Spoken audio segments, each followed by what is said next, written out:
você sabe quando uma relação vale a pena? Eu separei 10 fatores e eu espero que ao final desse vídeo você tenha mais clareza de qual vai ser o posicionamento que você vai adotar na sua vida. O primeiro é comunicação aberta. Ambos se sentem à vontade para falar o que pensam, o que sentem, o que querem, sem se sentirem julgados. O segundo é a escuta ativa, quando você percebe que a outra pessoa tem um interesse genuíno pelo que você está falando. Terceiro fator, comunicação não violenta.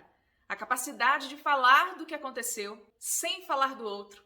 Solicitar um pedido para que nas próximas vezes se conduza aquela situação de uma outra forma e fazer um acordo que seja justo e realizável para ambas as partes.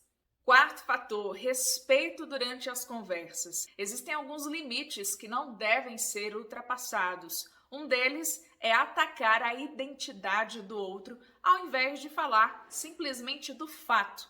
Troque você é, você nunca, você sempre, por eu observei que muitas das vezes aconteceu dessa forma, ou aconteceu nessa e nessa situação. Você separa o que a pessoa é do que ela fez.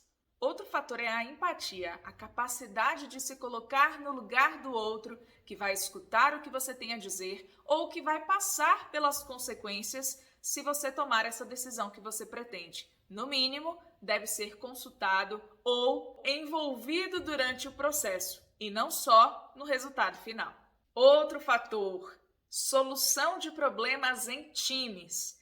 Se diante de uma relação, seja ela amorosa, familiar, profissional, ambos estão em times diferentes, competindo, comparando, é natural que esse placar final vai ter sempre uma divisão.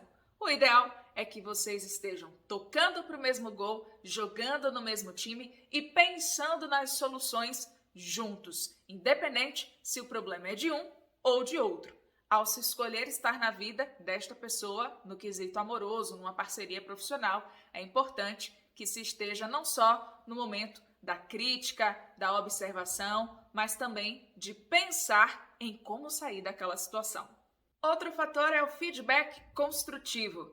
A maioria das pessoas só senta para conversar quando as coisas não vão bem. Quando, na verdade, a comunicação é uma ferramenta que previne conflitos e promove bem-estar às relações. Então, o ideal é que quando as coisas saem como você gostaria ou te surpreendem positivamente, reforce isso no outro, verbalize para o outro o quanto aquela atitude foi admirável ou o quanto aquilo lhe gerou uma sensação de orgulho por estar ao lado dele ou dela.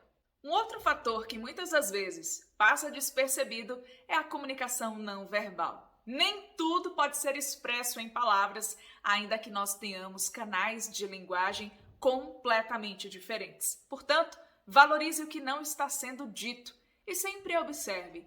Se tirasse todas as palavras que essa pessoa já me disse, o que as suas ações, os seus gestos, o seu olhar, o seu abraço estariam me transmitindo?